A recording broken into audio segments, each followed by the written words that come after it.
Começou o julgamento no Supremo Tribunal Federal do deputado Daniel Silveira, acusado de ameaçar o ministro Alexandre de Moraes, e foi proibida a entrada de um deputado federal, Eduardo Bolsonaro, e do próprio Daniel, que além de deputado federal, é um cidadão que está em julgamento no Supremo.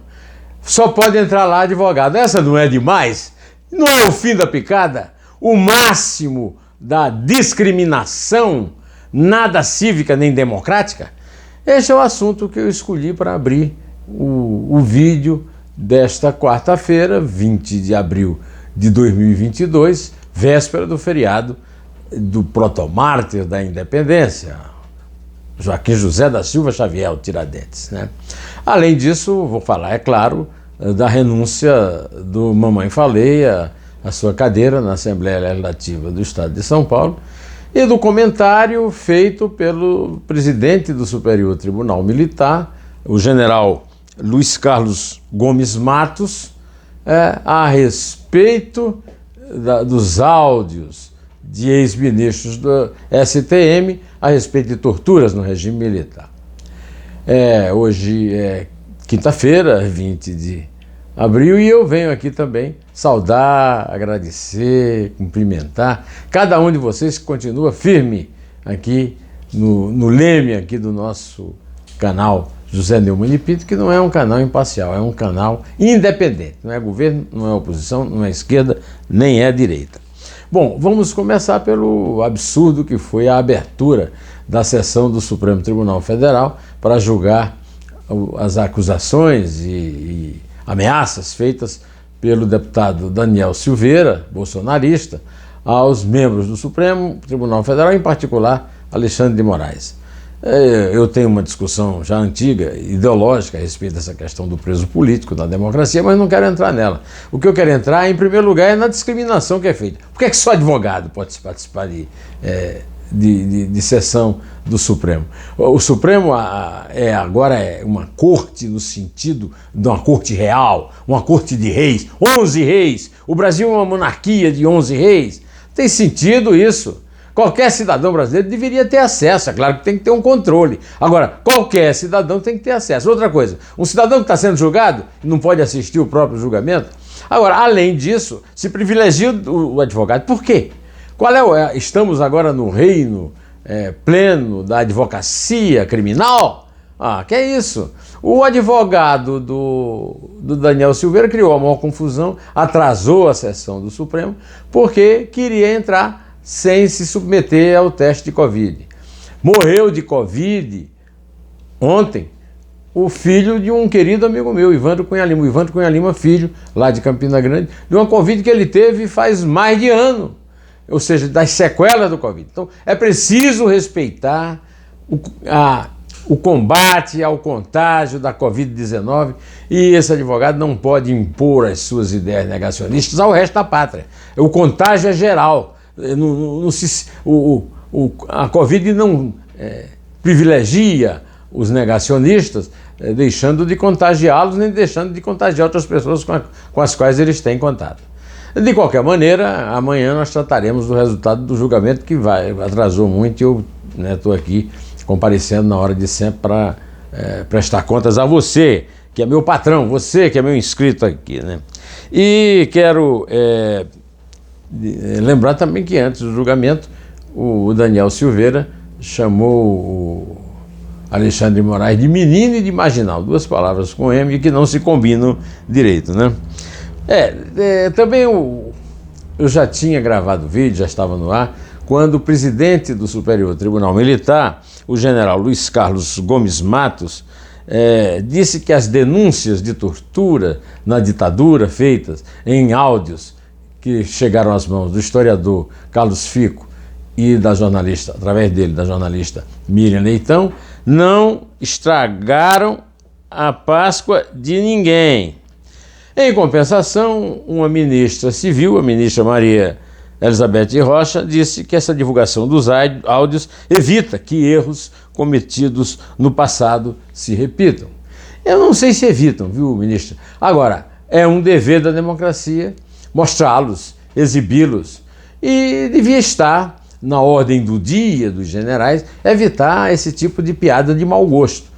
Nós já tínhamos comentado aqui a piada de péssimo gosto do general de reserva, né, que ganha como marechal e que curte o seu ócio no gabinete da vice-presidência da República, o general Hamilton Mourão, dizendo que vai desenterrar os mortos em tom de troça, né?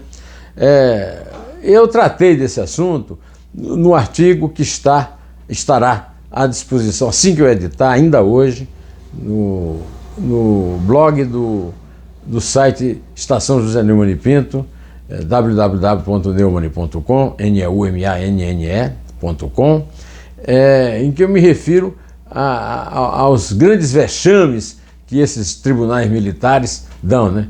Eu cito esse caso específico, no caso, a piada deprimente do presidente, né? Um general de exército, o mais alto grau da força, né?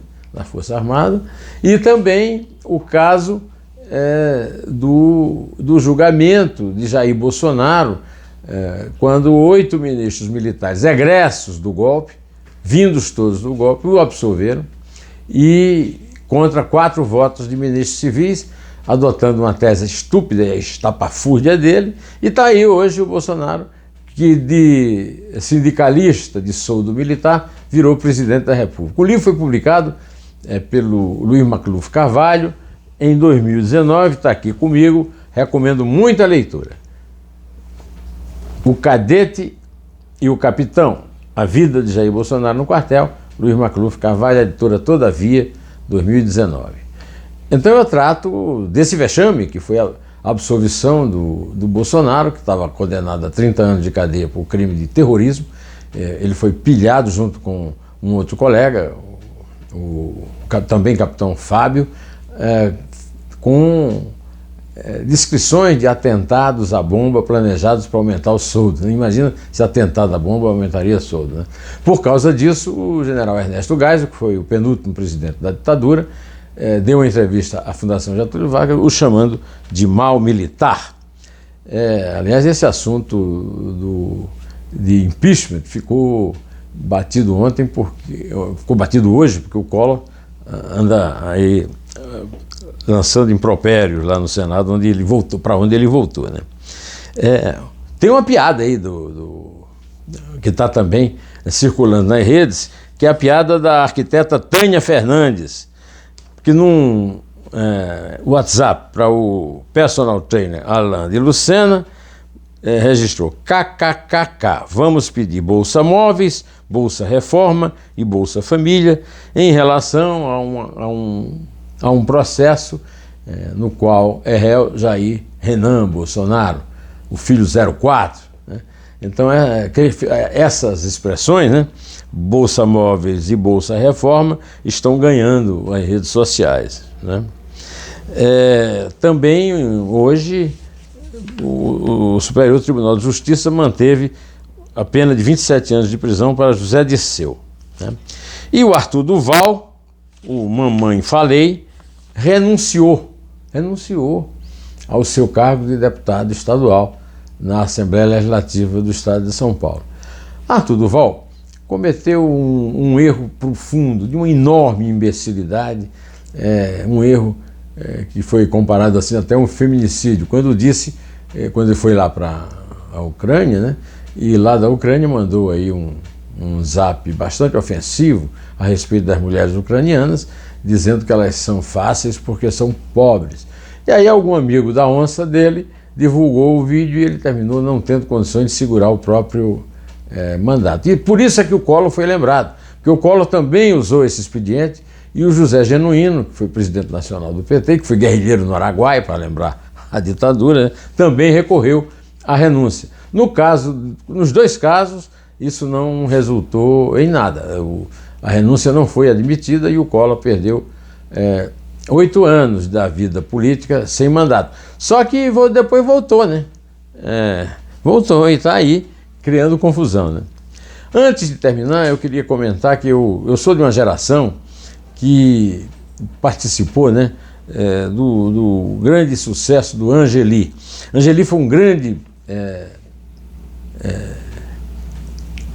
chargista, humorista e quadrinista da Folha de São Paulo. Eu trabalhei lá na Folha, e eu digo foi, ele está vivo ainda, mas ele abandonou os quadrinhos diários no jornal, porque pegou uma doença uma complicação neurológica muito grande, uma doença chamada afasia, que interfere na central nervosa do cérebro e que impede de que ele volte a desenhar quadrinhos como aqueles em que ele usou personagens que foram mitológicos na minha geração, principalmente a Rê Bordosa e o Bob Cuspe.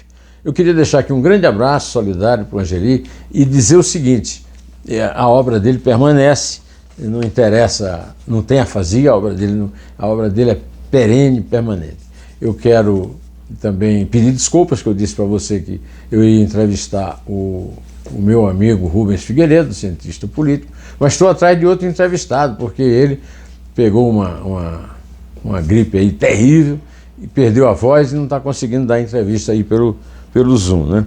Mas eu prometo tentar substituí-lo à altura no entrevistado desta semana. E ainda está no ar o Dois Dedos de Prosa com a Nélida Pinhon, em que ela conta histórias deliciosas lá da Academia Brasileira de Letras e do mundo literário, principalmente as que dizem respeito a suas queridíssimas amigas Clarice Lispector, Raquel de Queiroz e Lígia Fagundes Teres, que há uma semana morreu aos 105 anos. Todo mundo pensava que ela tinha 98, mas ela tinha 105. Foi mais uma daquelas boas da Lígia. Eu vou ficando por aqui, direto ao assunto.